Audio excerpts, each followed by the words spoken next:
Good morning, dear students. I am Professor Neha Khalil from SART Bhopal.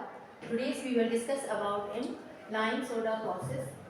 Lime soda process में आपने दो तरह की पढ़ी है. फर्स्ट आपने क्लास में पढ़ा है cold lime soda process and second hot lime soda process. आज हम यहाँ डिस्कस करेंगे हॉट लाइम सोडा प्रोसेस में. जनरली इंट्रोडक्शन में this process involve treating with water with softening chemicals at a temperature of 94 degree to 100 degree centigrade.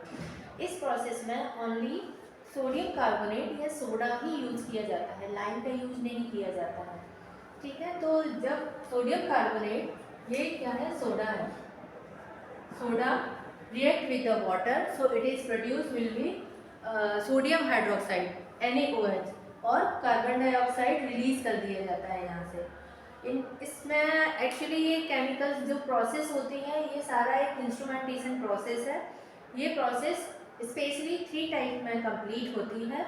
इसका instrumentation आपको यहाँ side में दिखेगा. ये जो इंस्ट्रूमेंट दिखाया गया है ये हॉट लाइम सोडा प्रोसेस का इंस्ट्रूमेंट है. एक बॉयलर है. इस बॉयलर में hot lime soda process means आपको इसमें 100 डिग्री सेंटीग्रेड तक टेम्परेचर समथिंग वाटर में यूज किया जाता है. तो इसमें बॉइलिंग वाटर यूज किया जाता है.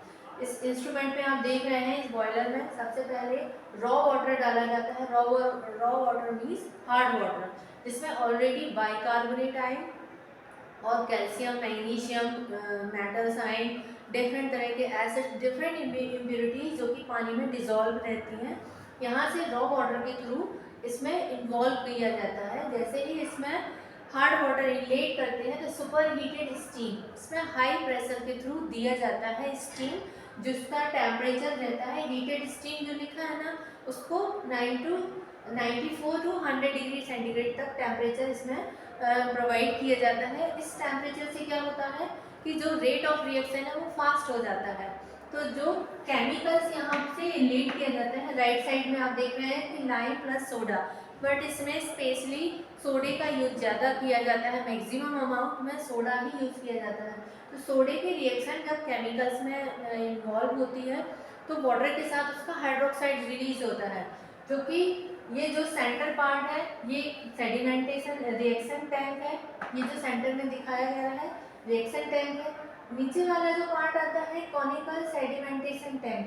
तो रिएक्शन टैंक में सारी रिएक्शन होती है जो कि यहाँ दी गई हैं.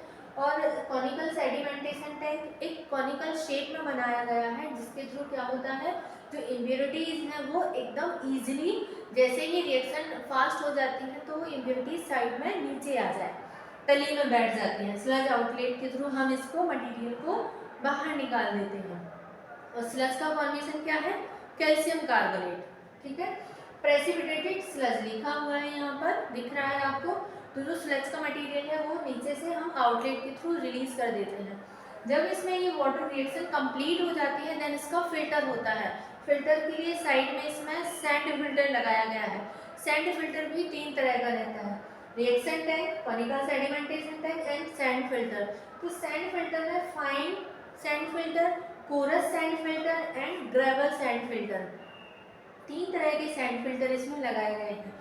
फाइन सैंड फिल्टर में आप देख सकते हैं कि बिल्कुल फाइन महीन जो रहती है सैंड, उसका यूज किया जाता है, जिससे इम्प्योरिटीज़ में जितनी भी कुछ अमाउंट में अगर प्रेसिपिटेट रह जाते हैं तो वो यहाँ से ही फिल्टर कर दिए जाते हैं.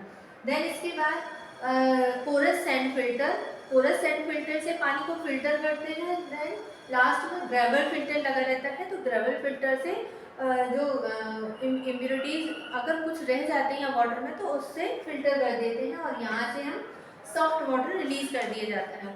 और जो रिएक्शन टैंक में है वो केमिकल का रिएक्शन यहाँ पर दिखाया गया है कि बाइकार्बोनेट आयन मीन्स जो इम्प्योरिटीज़ हैं, ये सारा ये बाइकार्बोनेट आयन, कैल्शियम क्लोराइड और मैग्नीशियम क्लोराइड, ये कहाँ है, पानी में डिजॉल्व है. ऑलरेडी ये हार्ड वाटर है, this is a hard water. So calcium bicarbonate react with the sodium hydroxide. ये सोडियम हाइड्रोक्साइड कहाँ से आया, जो ऑलरेडी हम आपको दिखा दिया है कि केमिकल्स में सोडे का यूज जहाँ किया गया है, सोडियम कार्बोनेट वाटर के साथ रिएक्शन करता है तो ये सोडियम हाइड्रोक्साइड का प्रोड्यूस करता है. ये सोडियम हाइड्रोक्साइड उस इम्प्योरिटीज के साथ दोबारा से रिएक्शन करेगा तो स्लज का फॉर्मेशन करता है. ये जो कैल्शियम कार्बोनेट है यहाँ से क्या होगा, CaHCO3 का ब्रेक डाउन होगा तो ये क्या करता है, कैल्शियम कार्बोनेट Na2CO3 बनाता है, sodium carbonate and water molecules release करता है। देन कैल्शियम क्लोराइड इस सोडियम कार्बोनेट के साथ रिएक्शन करता है तो क्या करता है, फिर से वही कैल्शियम कार्बोनेट या स्लग का फॉर्मेशन करता है और सोडियम क्लोराइड रिलीज कर दिया जाता है। यहाँ से ये Cl2 और NaCl, यहाँ से Na2 और यहाँ से Cl2 दोनों मिलकर क्या करेंगे, NaCl का फॉर्मेशन करते हैं। फिर मैग्नीशियम क्लोराइड इम्प्योरिटीज हम डिफरेंट तरह के केमिकल्स के साथ आप इसको शो कर सकते हैं। मैग्नीशियम क्लोराइड, मैग्नीशियम सल्फेट के साथ भी आप रिएक्शन को शो कर सकते हैं, बट कुछ एग्जाम्पल हमने यहाँ लिए हैं। Magnesium chloride react with the sodium hydroxide, so it is produce will be magnesium hydroxide and sodium chloride release कर दिया जाता है। ओके, देन आपको ये पूरा इंस्ट्रूमेंटेशन, इस इंस्ट्रूमेंट में 3 पार्ट्स हैं, reaction tank, conical sedimentation tank and sand filter, जो कि आपको यहाँ बता दिए हैं, आपको एक्सप्लेन कर दिया गया है। रिएक्शन टैंक में ये सारी रिएक्शन है और ये इंस्ट्रूमेंटेशन वाली सारी प्रोसेस है। देन इसके बाद अब ये प्रोसेस पढ़ने के बाद आप इसके एडवांटेज एंड डिसएडवांटेजेस भी पढ़ेंगे। एटलीस्ट इसमें जितनी भी जो हार्डनेस रिलीज होती है, इससे जो सॉफ्ट एंड वाटर रिलीज होता है, उसकी जो हार्डनेस रहती है वो 15 to 30 ppm के समथिंग रहती है। पूरी तरह से इसका 0% हार्डनेस नहीं रिलीज हो पाता है, तो कुछ अमाउंट में इसमें हार्डनेस फिर भी रह जाती है। बट ये हमारी जो प्रोसेस है वो इस तरह से कंप्लीट होती है। तो आई थिंक आपको ये चैप्टर समझ में आया होगा। Thank you.